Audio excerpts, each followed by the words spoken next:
Então, estamos todos online agora, pelo YouTube, e também com acesso pela nossa página do Facebook, Fraternidade Espírita Alvorada Nova, para mais um encontro de estudo do Livro dos Médiuns. Vamos lá, Lucinei? Vamos serenando a nossa mente, o nosso coração, ligando com toda a espiritualidade amiga, ligando carinhosamente com o nosso mentor espiritual. Vamos assim de encontro ao nosso Mestre Jesus, esse nosso irmão querido companheiro, a quem nós pedimos e agradecemos por estar sempre conosco, que continue nos amparando, nos iluminando, nos fortalecendo, para que possamos a cada dia aprender e a desenvolver as habilidades que todos nós temos, todas as nossas capacidades, que possamos utilizá-las com sabedoria, com discernimento, e principalmente neste momento que saibamos usar e a lidar melhor com todas as nossas relações, com todos os seres com os quais nos deparamos na nossa caminhada, que saibamos amar mais, respeitar mais, a começar por nós mesmos, para que daí possamos respeitar mais os nossos irmãos, sejam eles encarnados ou desencarnados, nessa missão tão bendita que nos foi dada, de estarmos aqui para poder aprender, crescer e evoluir. E é com esse sentimento de gratidão, de ânimo, de busca por este conhecimento que nós vamos nos ligando e nos apresentando com muito carinho e humildade ao nosso Pai Criador, este Pai que tudo nos dá, todas as condições e todas as possibilidades, para que possamos aprender, para que possamos nos desenvolver, que possamos nos melhorar a cada dia. E a Ti, Pai, nós agradecemos e bendizemos com a prece. Pai nosso que estás no céu, santificado seja o vosso nome. Venha a nós o vosso reino, seja feita a tua vontade, assim na terra como no céu. O pão nosso de cada dia nos dai hoje, perdoe, Pai, as nossas dívidas, assim como nós perdoamos os nossos devedores. E não nos deixeis cair em tentação, mas livra-nos, Pai, de todo mal. Que assim seja. Graças a Deus e graças a Jesus.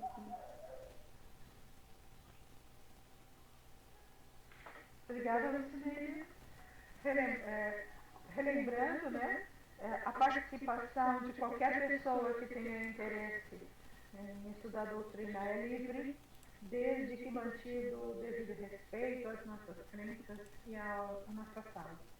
Qualquer pergunta que deseje ser feita pode ser feita via chat, que o nosso companheiro Geraldo vai repassar para a gente. Ok? Então vamos, todos bem? Passaram bem? Então nós estávamos o item 225, não é isso? Bem na metadezinha dele, no capítulo 19. Capítulo 19, estávamos falando do papel dos médiuns nas comunicações espíritas. Tá? Vamos lá. Mas eu acho que eu andei com a carruagem, porque eu tô aqui no capítulo 23. Desculpa.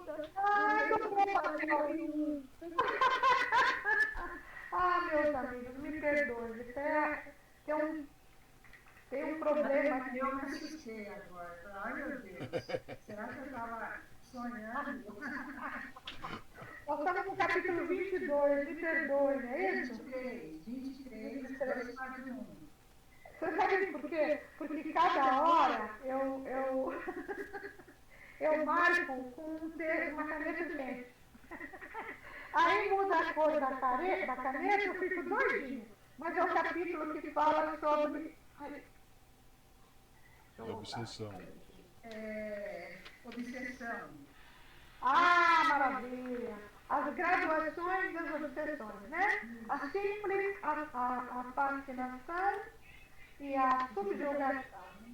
Então, nós vamos ver o item 241. Exatamente. Tá? Porque nós vimos a possessão simples, na 239 falou sobre a fascinação, e no 240 começou a subjugação. É isso? Sim. Tá. Edna, pode ler então a 241 para nós? Sim. Por favor. Dá-se vulgarmente o nome de possessão ao domínio exercido pelos maus espíritos quando sua influência se faz sentir na anormalidade do uso das faculdades. A possessão corresponde para nós à subjugação. Se não adotamos esse termo, é por dois motivos. Primeiro, porque implica a crença em seres criados para o mal e perpetuamente voltados para o mal, enquanto há apenas seres mais ou menos imperfeitos, mas todos passíveis de melhorar. O segundo implica a ideia de tomada de posse do corpo por um espírito estranho. Uma espécie de coabitação quando há apenas constrangimento. A palavra subjugação exprime perfeitamente a ideia. Assim, para nós, não há possuídos no sentido comum da palavra. Há apenas obsidiados, subjugados e fascinados. Então, é uma influência muito forte e se a gente não vigia, ele vai dominando a gente. Por isso que é importante a questão moral, a questão de se você sente alguma coisa que é estranho e se você não sabe analisar, procure orar, procure verificar o que está acontecendo. Nenhum de nós, por exemplo, que trabalhamos numa casa espírita, precisa ter vergonha, orgulho, qualquer coisa assim, no sentido de procurar ajuda para um tratamento espiritual, por exemplo. Né? Não é porque eu trabalho no grupo mediúnico que eu já sou santa, porque nós não somos, ninguém é. A gente pode acontecer. Eu já vi acontecer. Então, assim, a gente, e outra, nenhum espírito se apodera do seu corpo se você não permitir. A gente permite tudo, a gente acha que não, mas a gente vai dando espaço, e ele vai se apoderando do espaço. Da mesma forma que não existe um perispírito igual ao outro, porque é uma questão de impressão digital, cada um tem o seu. Também um espírito jamais entra no corpo do outro. Ele se aproxima e ele pode fascinar, ele pode subjugar, e a subjugação realmente é um termo pesado. Ele influencia muito fortemente. E a pessoa se deixa levar. Na realidade, a aproximação se dá, a influência é mental.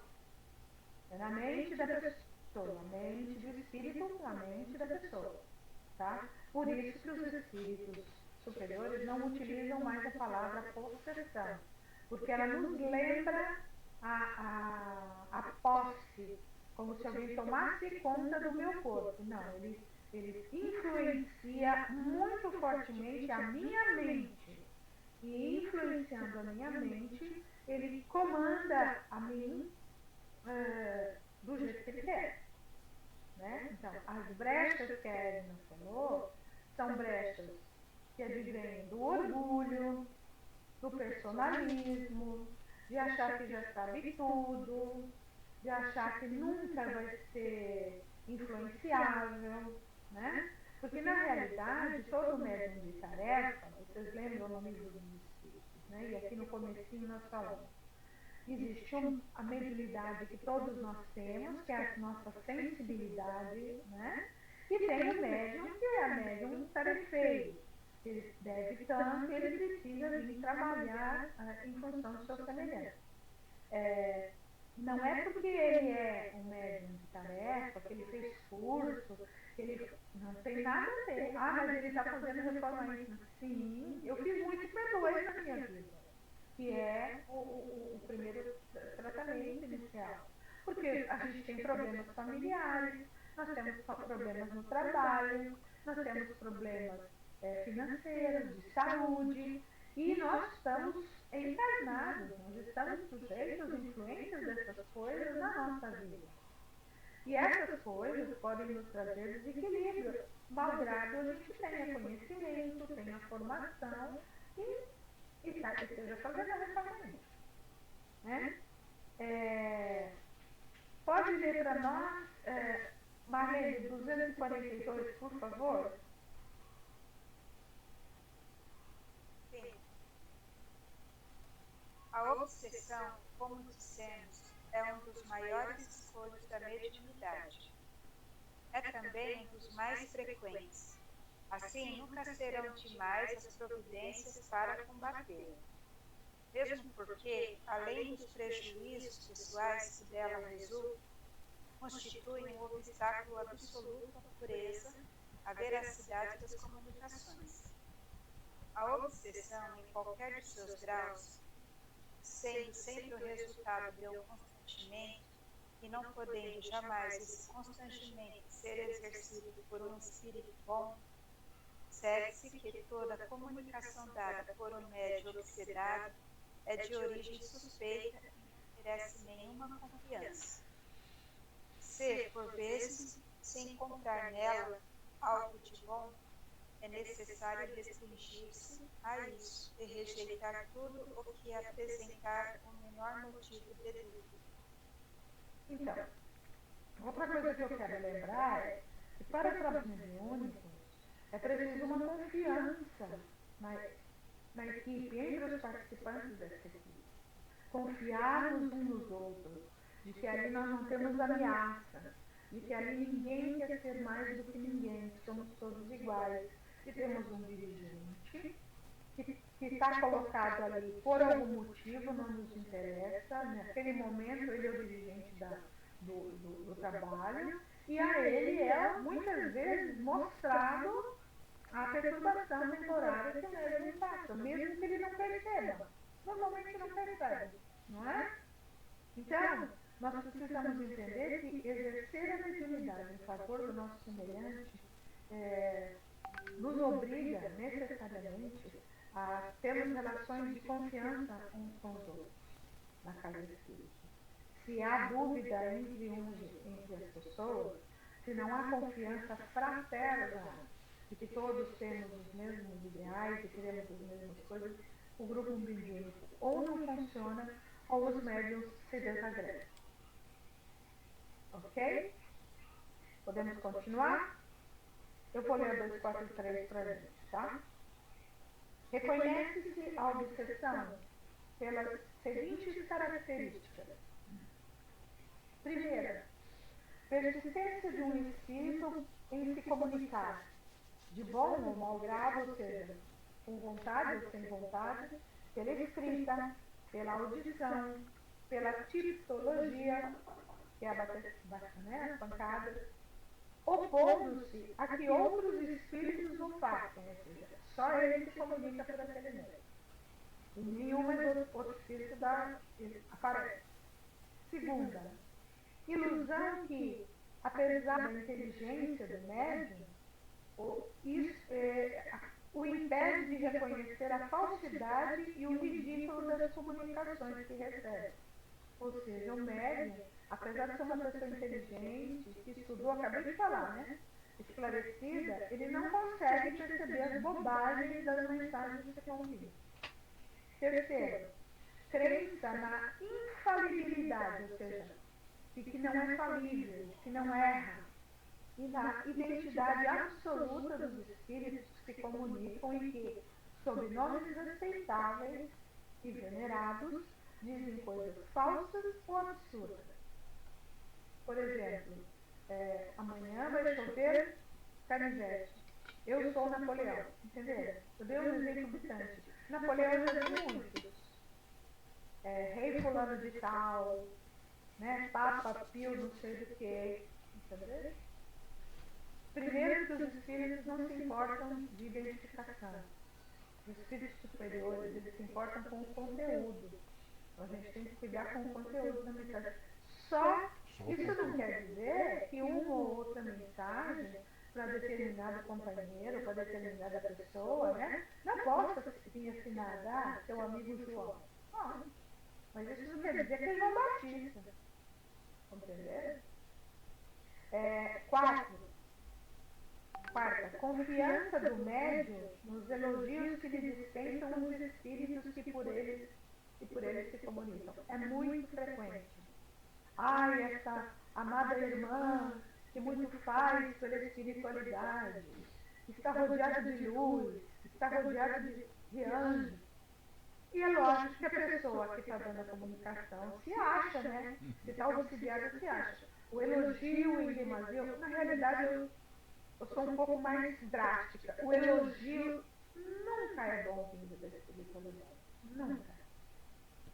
Porque os irmãos superiores, eles nos apoiam ou eles nos corrigem, mas sem levantar a vaidade, sem precisar elogiar. Não precisa. Né?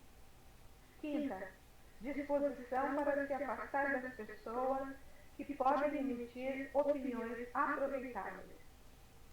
Muitas vezes, nossos companheiros que estão nessa situação são chamados para conversar, são chamados para serem esclarecidos por seu dirigente, né? Ou um companheiro mais chegado e mais experiente, e eles não aceitam. Pelo contrário, eles se afastam, saem do centro que frequentam, vão para outros lugares.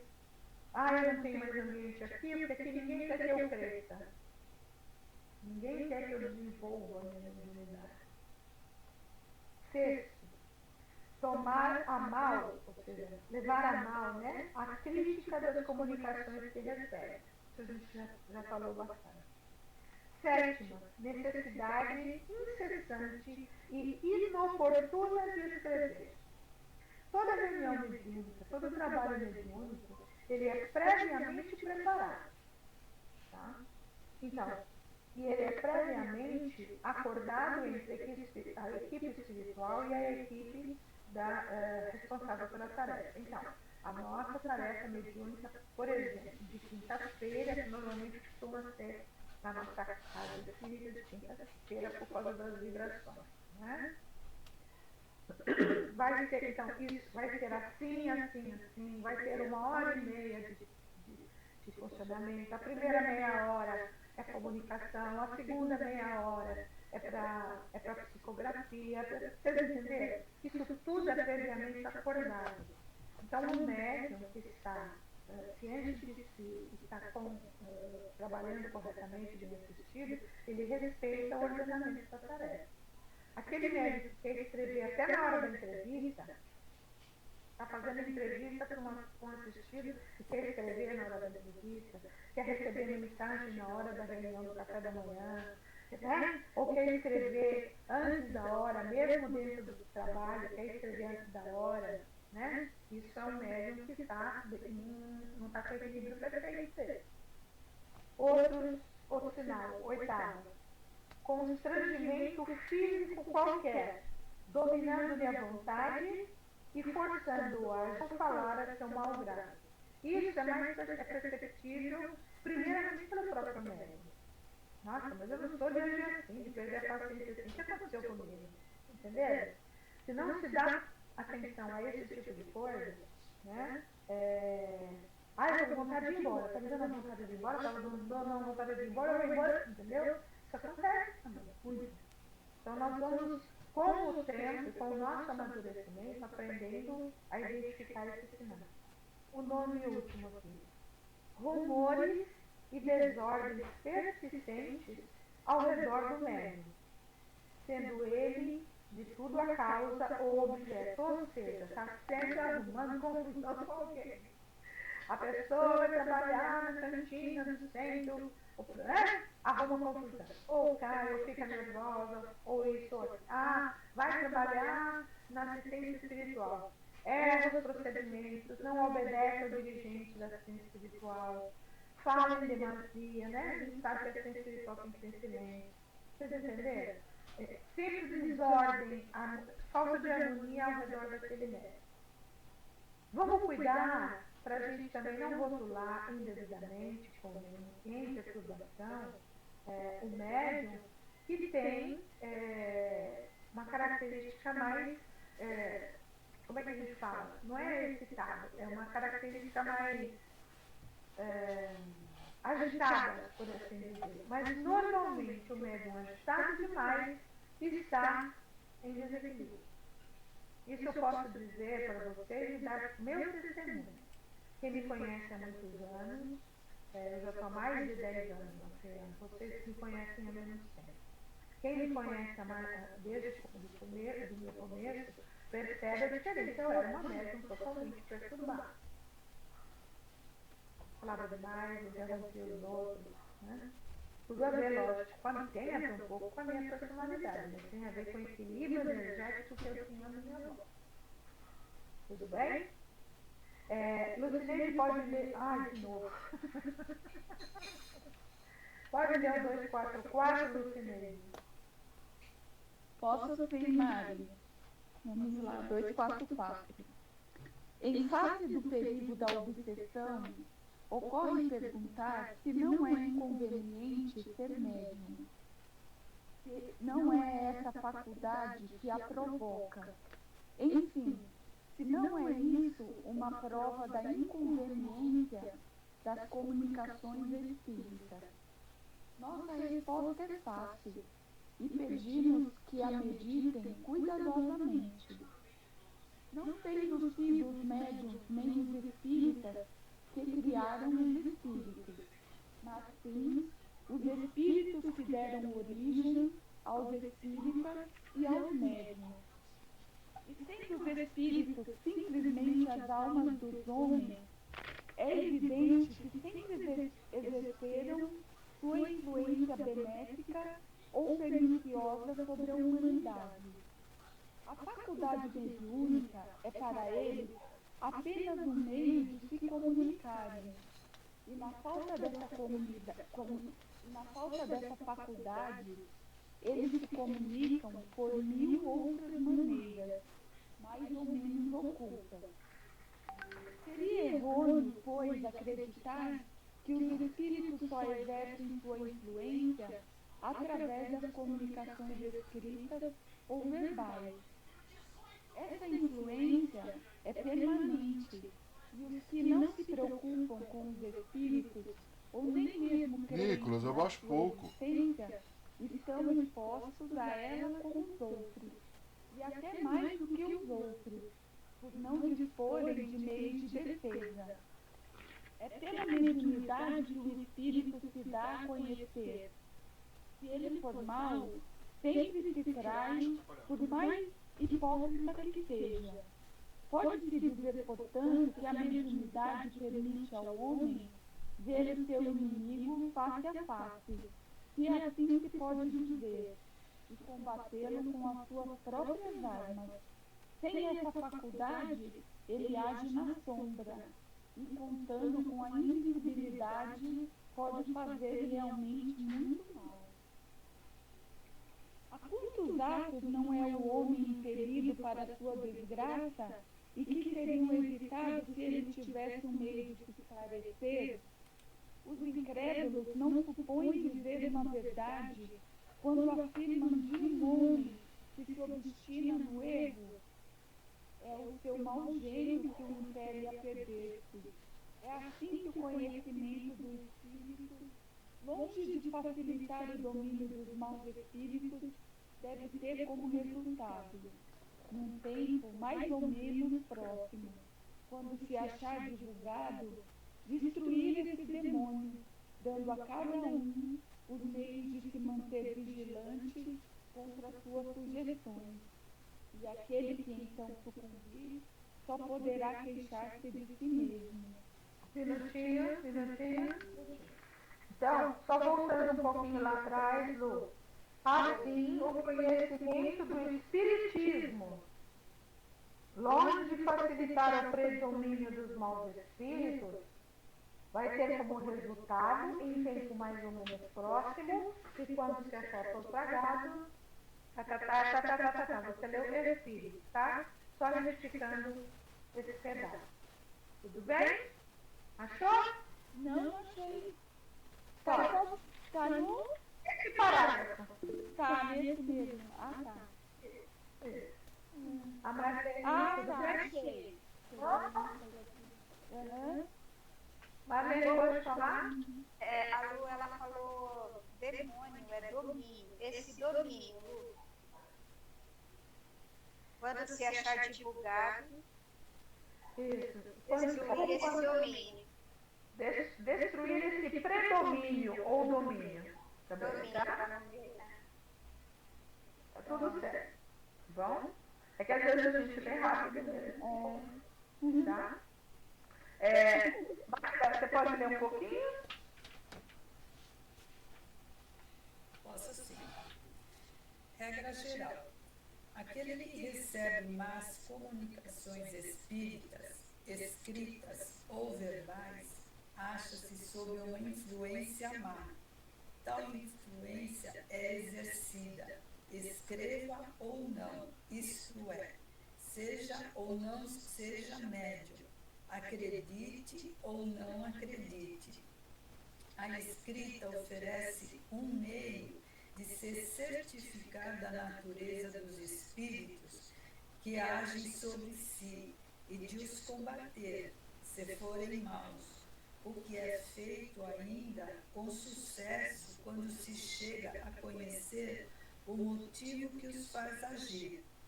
Se achar bastante ensequecido para não compreender, outros lhe poderão abrir os olhos. Em resumo, o perigo não está no espiritismo em si, desde que este pode, ao contrário, servir de controle e preservar daquele que corremos incessantemente mau grado nosso. O perigo está na orgulhosa pretensão de certos médios de se crerem muito levianamente instrumentos exclusivos de espíritos superiores. O perigo está na espécie de fascinação que eles não permite compreendam as tolices de que são intérpretes. Os próprios que não são médiuns, a tanto se deixam arrastar. Figuremos uma hipótese. Um homem tem um inimigo secreto, que não conhece, mas contra si espalha,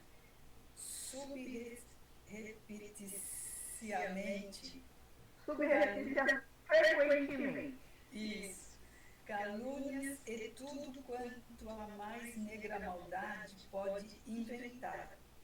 Ver sua fortuna perder-se, os amigos se afastarem, a felicidade interior perturbar-se. Como não pode descobrir a mão que o fere, não pode defender-se e sucumbe.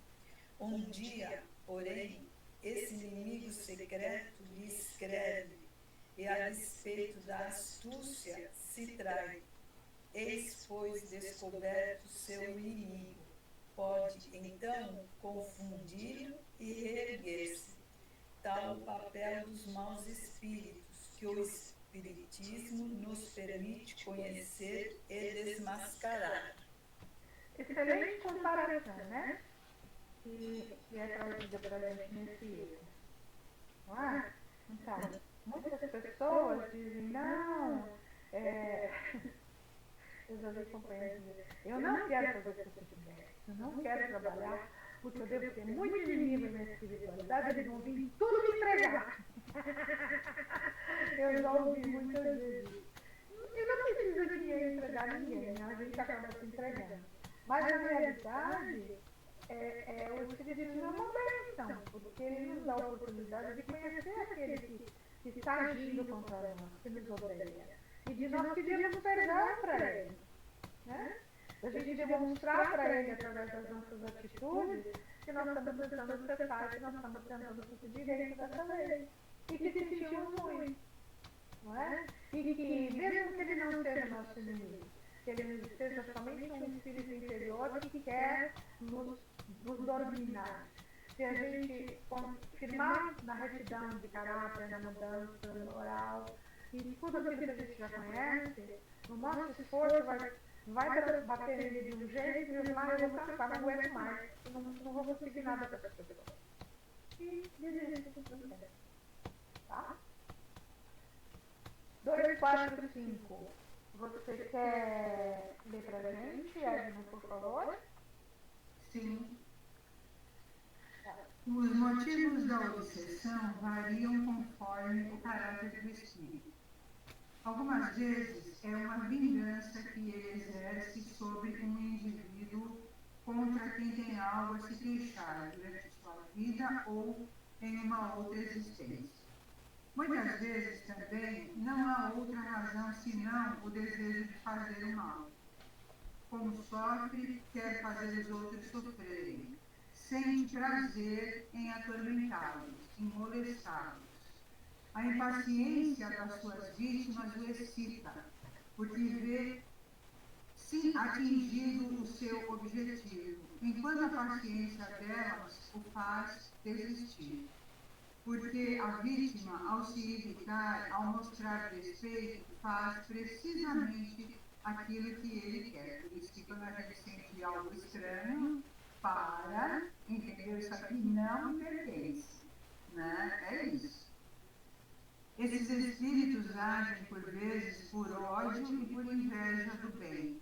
É por isso que atormentam as pessoas mais honestas. Um deles se agarrou como uma sarna a uma honorável família de amigos nossos, mas não teve a satisfação de enganar. Interrogado sobre o motivo de ter atacado antes pessoas boas do que homens maus como ele, respondeu: estes não me causam inveja, ou seja, os homens maus. Outros são guiados por um sentimento de covardia que os leva a se aproveitar da fraqueza moral de certos indivíduos que sabem incapazes de lhes resistir. Um desses, que subjugava um jovem de inteligência muito limitada, interrogado sobre os motivos dessa escolha, respondeu-nos: tenho uma necessidade muito grande de atormentar alguém. Uma pessoa racional me repeliria. Agarro-me a um idiota que não me opõe nenhuma resistência. Olha só as coisas que a gente, né? Que a gente toma cuidado, né? É preciso tomar cuidado. Sempre, né? Eu falei isso em algumas aulas anteriores, né? Que nós somos assediados o tempo todo, 24 horas. Até durante o nosso sono de descanso do corpo. Né?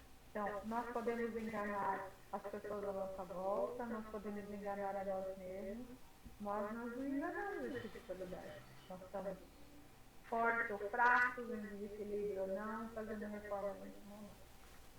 Ok? Sandra, você quer ler um pouquinho? Vou ler sim. 2, 4, 6. Tá. Há espíritos obsessores sem maldade, que têm mesmo algo de bom, mas que têm orgulho do falso saber. Eles têm suas ideias, seus sistemas sobre as ciências, a economia social, a moral, a religião, a filosofia, né? Querem fazer prevalecer sua opinião e procuram, para esse efeito, médiuns bastante crédulos para aceitá-los de olhos fechados e que fascinam para impedi-los de discernirem o verdadeiro do falso. São os mais perigosos, porque os sofismas não lhes custam nada e eles podem dar crédito às utopias mais ridículas. Como conhecem o prestígio dos grandes nomes, dos quais nos inclinamos, e não recuam mesmo diante do sacrilégio de se dizer de Jesus, a Virgem Maria ou um santo venerado, procuram deslumbrar por uma linguagem pomposa, mais pretensiosa do que profunda, guarnecida de termos técnicos e ornada com grandes palavras de caridade e de moral. Guardar-se-ão de dar um mau conselho, porque sabem que seriam despedidos. Também aqueles dos quais abusam os defendem a todo custo, dizendo: vede bem que não dizem nada de mal. Mas a moral não é para eles senão um passaporte, é o menor dos seus cuidados. O que querem, antes de tudo, é dominar e impor suas ideias, por mais insensatas que sejam. Isso aí, obrigada, Sandra. Então, na realidade, vocês percebem que a gente tem que estar sempre tomando cuidado, né? Porque nós temos, olha só, vamos dar duas situações parecidas, mas que têm fundos diferentes. Eu posso ter um médium que dá mensagens de espíritos superiores com palavras que não são palavras usuais, coloquiais, não importa, mas que tem um profundo conhecimento da doutrina, do cristianismo, né? E eu posso ter um médium também que recebe comunicações com palavras difíceis, rebuscadas, cujo espírito superior se identifica como de natureza nobre, e ele fala coisas que numa primeira lida, numa primeira ouvida, podem balançar a nossa confiança. Vocês perceberam que é muito próximo um do outro? Não é porque eu tenho, para eu ser um médium bom que receba uma mensagem do espírito superior, eu necessariamente não posso falar o português correto, não escrever o português correto, não posso ter um vocabulário legal. Eu preciso falar errado, eu tenho vocabulário simples, muito menos o contrário também. Entendeu? Não é porque uma pessoa tem um vocabulário limitado, tem pouco estudo, que ela não possa dar uma comunicação simples, palavras do dia a dia, que a gente fala coloquiais, né, do dia a dia, e que tem um fundo ensinamento do cristão dentro dela. Então, é muito frágil essa identificação, né? Aí eu volto a falar na confiança que nós precisamos ter entre esse grupo que realiza a tarefa. Ok? Marlene, pode ler para mim 247? Posso ensinar. Os espíritos sistemáticos são quase sempre escrevinhadores. É por isso que procuram os médiuns que escrevem com facilidade, tratando de fazê-los seus instrumentos dóceis e, sobretudo, entusiastas, por meio da fascinação. Esses espíritos são geralmente verbosos, muito prolixos, procurando compensar pela quantidade a falta de qualidade.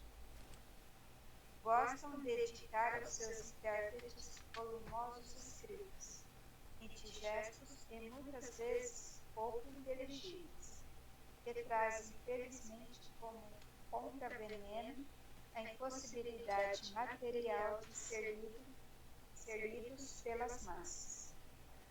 Os espíritos realmente superiores são sóbrios nas palavras, dizem muita coisa em poucas linhas, de maneira que essa fecundidade prodigiosa deve ser sempre considerada suspeita.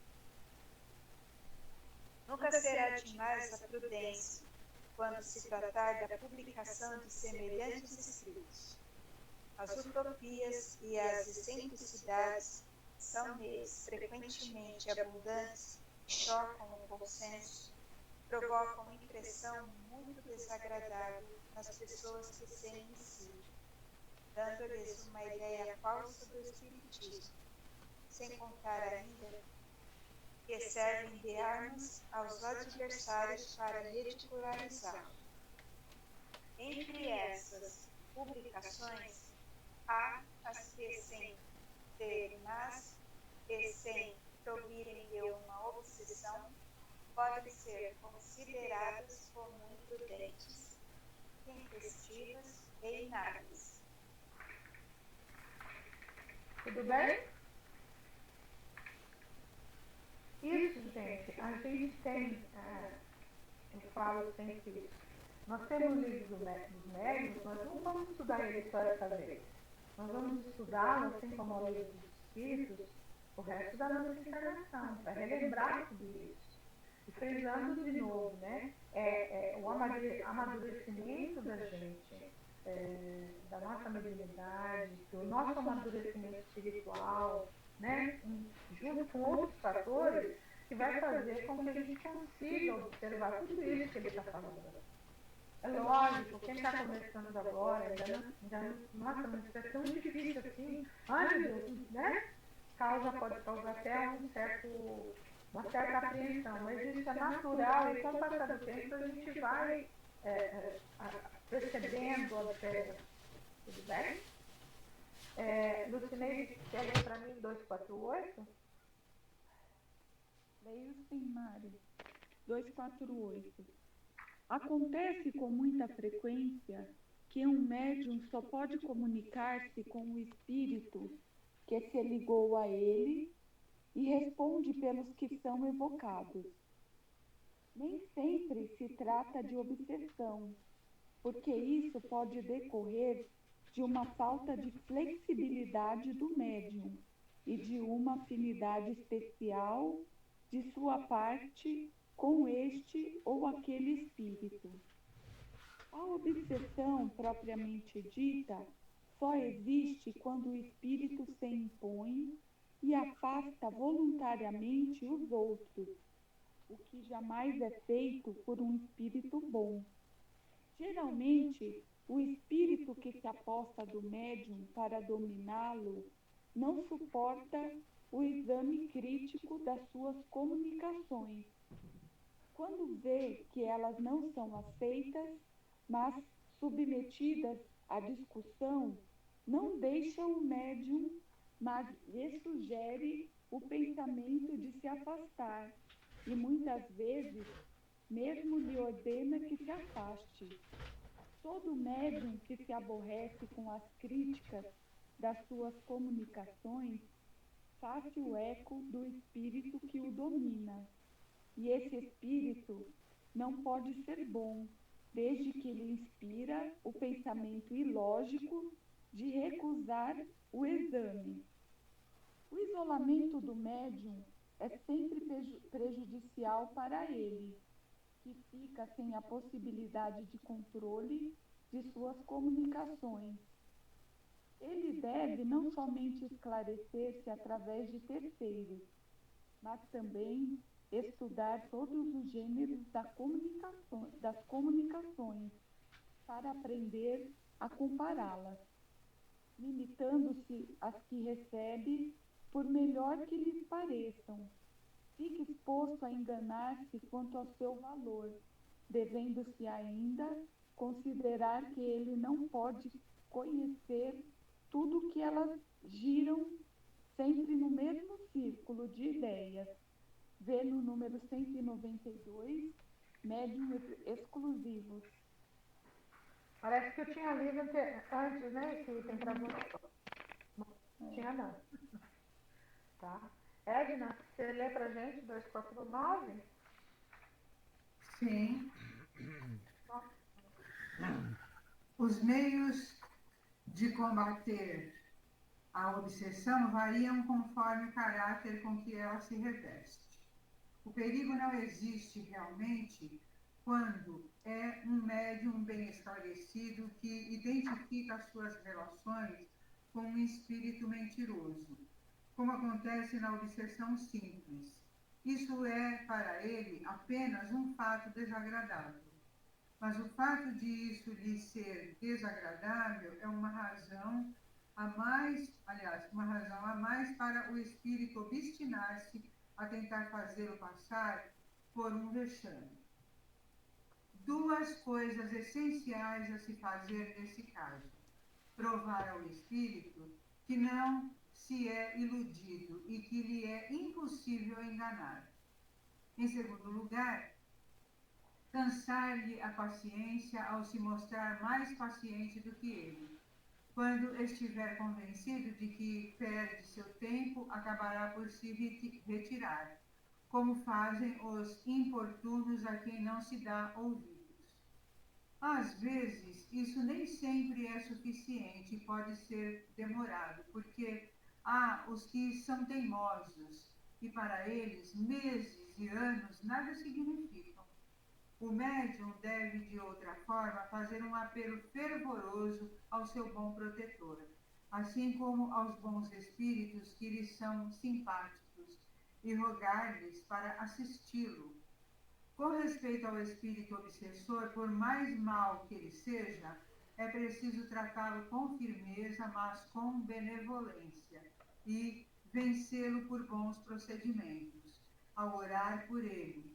Se é realmente perverso, a princípio zombará disso, mas, mostrando-lhe o caminho da moral, acabará por emendar-se.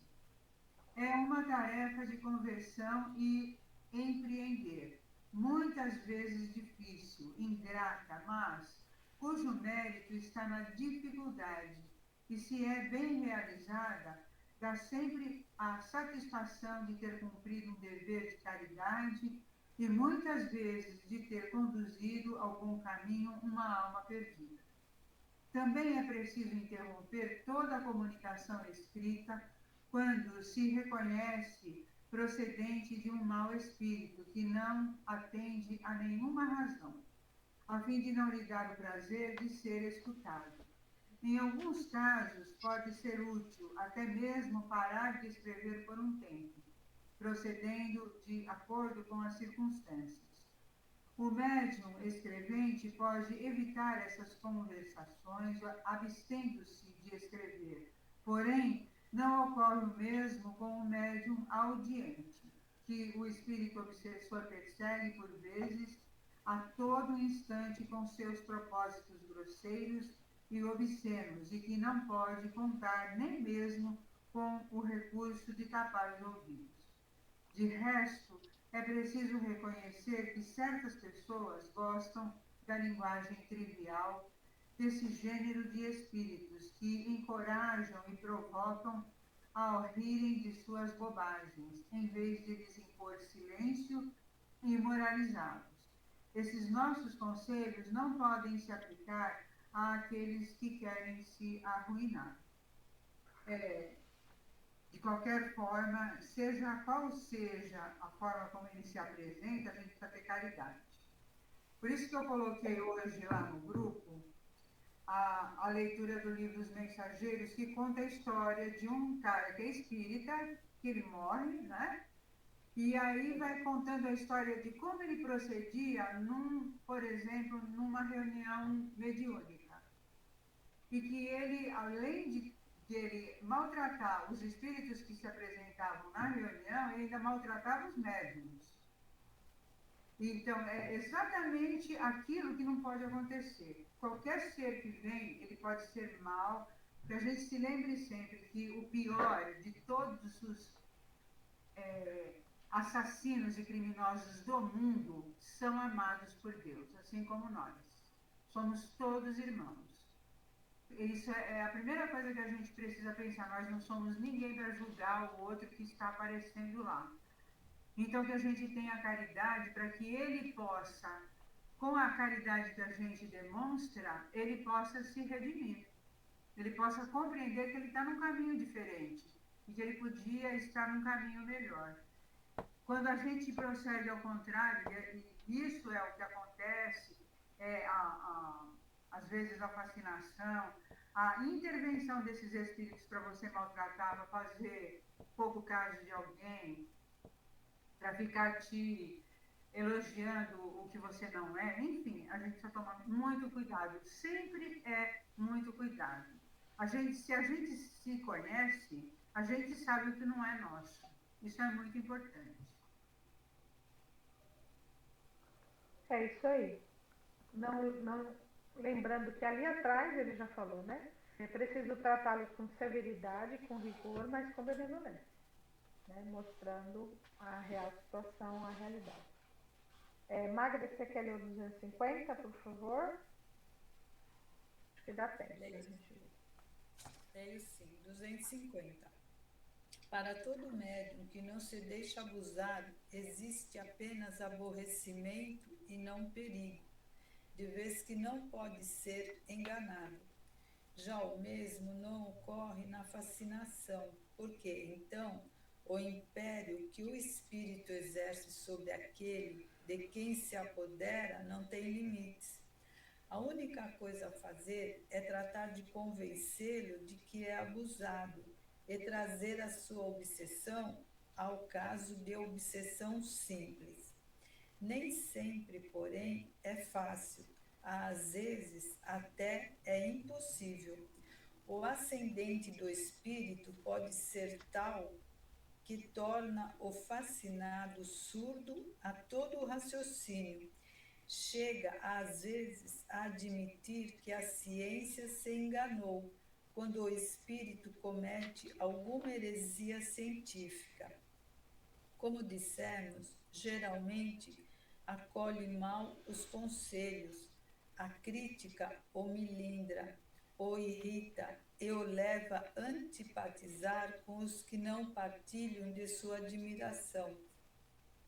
Suspeitar de seu espírito é quase uma profanação aos seus olhos. E isto é exatamente o que quer o espírito, porque o que este quer é que nos curvemos à sua palavra. Um desses exercia sobre uma pessoa de nosso conhecimento uma fascinação extraordinária. Nós o evocávamos,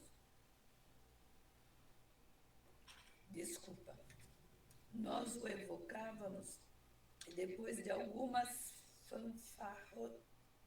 fanfarronadas, vendo que não nos podia iludir quanto à sua identidade, acabou confessando que não era aquele cujo nome adotara.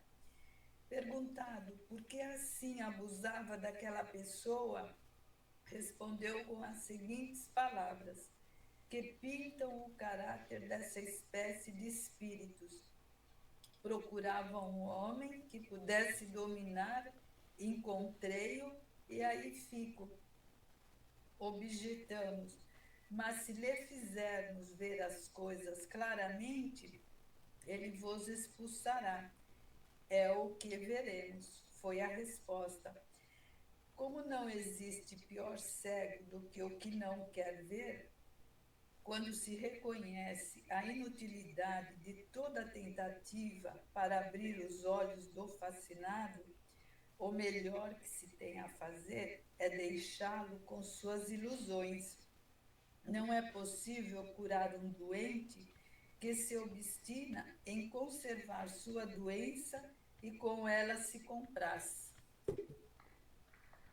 Felizmente, é assim que ocorre mesmo, né? Se ele se compraz naquilo, então não tem mais o que fazer, né? Então, o primeiro passo é chamar o companheiro e tentar transformar essa fascinação, né, em obsessão simples. O que é uma obsessão simples? É quando o médium tem a consciência de que está sendo influenciado por um outro espírito com intenção que não é boa, né? Agora, é muito frequente, gente, que isso acontece. É muito frequente. O médium não aceitar, e daí não tem jeito. Não tem jeito. Vamos deixar. Não, dá para ler. Eu vou ler 251, tá? Vamos lá. É pequeno, eu pensei que era grande. A subjugação corporal, olha lá, tira muitas vezes ao obsidiado a energia necessária para dominar o mau espírito. Daí, o tornar-se precisa a intervenção de um terceiro, que atue pelo matismo ou pelo império da sua vontade. Ou seja, o que ele está dizendo aí com palavras mais simples, que quando há subjugação corporal, é tirada tanta energia do médium que está sob esse jugo, que ele não consegue sozinho afastar esse espírito. É necessário um terceiro médium, tá? Que vai doar através do magnetismo, vai fazer uma intervenção de energia aí. Em falta do concurso do obsidiado, uma terceira pessoa deve tomar ascendente sobre o espírito. Porém, como este ascendente só pode ser moral, só há um ser moralmente superior ao espírito. É dado assumi-lo e seu poder será tanto maior quanto maior for a sua superioridade moral. Porque então se impõe àquele que se vê forçado a inclinar-se diante dele. Por isso é que Jesus tinha tão grande poder para expulsar aqueles a que, naquela época, se chamava demônio, isto é, os maus espíritos obsessores. Aqui não podemos oferecer mais do que conselhos gerais, porquanto nenhum processo material existe, como, sobretudo, nenhuma fórmula, nenhuma palavra sacramental com o poder de expelir os espíritos obsessores. Às vezes, o que falta obsidiado é força fluídica suficiente. Nesse caso, a ação magnética de um bom magnetizador lhe pode ser de grande proveito. Por isso que nós temos os passes, né? P3F, né? O P3D, aqueles passes da cromoterapia. Quando ele fala em magnetizador, né, que faça uma ação magnética sobre o obsidiado. É a doação de energia animal que é feita através do passe. Tá? Contudo, é sempre conveniente procurar por um médium de confiança os conselhos de um espírito superior ou do seu anjo guardião. Ok? A gente para aqui. Dúvidas, perguntas? Vou até cá aqui para não entrar num lugar errado semana que vem. Eu vou dobrar o passo. Tudo bem? Tudo certo? Alguém quer falar alguma coisa? Alguma observação? Então, vocês estão vendo que é complicado? São muitas situações a que estamos sujeitos? Sim. Mas os espíritos desencarnados exercem essa influência em todas as pessoas, não é só em quem é médium. Não tenhamos essa dúvida. Eles exercem influência em tudo, fala. Então, é só observar o povo, por exemplo, que era contra a vacina, o povo que não aceita a ciência de jeito nenhum, entendeu? E você observa como eles são, eles não escutam, é como se ninguém estivesse falando. Só eles é que têm a verdade e eles ficam batendo naquela mesma tecla. Isso é fascinação. Eu digo até mais, eu vou um pouco mais além, se vocês me permitem. Eu não falo só com relação a esse departamento, né? Eu falo com relação a tudo. Qualquer pessoa que não está aberta a ouvir a contestação das suas verdades com discernimento e serenidade, isso é turbado. Porque nós temos que dar a chance, né, da dúvida no outro. É um direito que ele tem. É um direito que ele tenha de vir me perguntar, me convença. E se ele não se convencer, respeito. Ele tem o direito dele. Em qualquer área, na política, na saúde, nas nossas relações, até na casa espírita. Não é? Nós temos que sempre entender que não existe uma verdade absoluta. E sim a verdade que cada um vivencia de acordo com o nível de evolução que ele tem. Né? A gente, lógico, pelo exemplo da Edna, a gente tem exemplos mais gritantes, né? E que estão mais na nossa memória coletiva ultimamente. Mas tivemos isso em todos os tempos, né? Todos os déspotas, os grandes reis, os grandes tiranos, né? Os grandes reis, monarcas, ou mesmo na atualidade, aqueles monarcas que são ditadores, eles estão sob vacinação e não sabem, né? Então, é fácil da gente ver isso à nossa volta. No livro dos Espíritos, logo no início, o Espírito responde para Kardec dizendo que vocês não fazem ideia de quanto a espiritualidade influencia as atitudes e os pensamentos de vocês, a vossa vida. Ok? Tudo bem? Podemos encerrar? Podemos a todos? Lucineide, por favor, a precezinha rápida de encerramento. Ok. Bom, e assim, com muita gratidão, vamos caminhando para o término da nossa aula de hoje. Agradecidos por esta oportunidade bendita.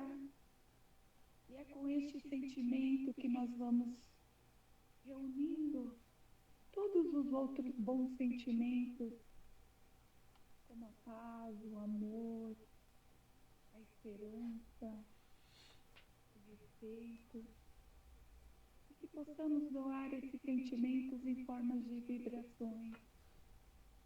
E assim, vibramos carinhosamente pela paz universal, pelo nosso planeta Terra, por todos os povos e nações que compõem este planeta. Vibremos por todas as crianças, jovens e idosos que se encontram em situação de vulnerabilidade, por todos os nossos irmãos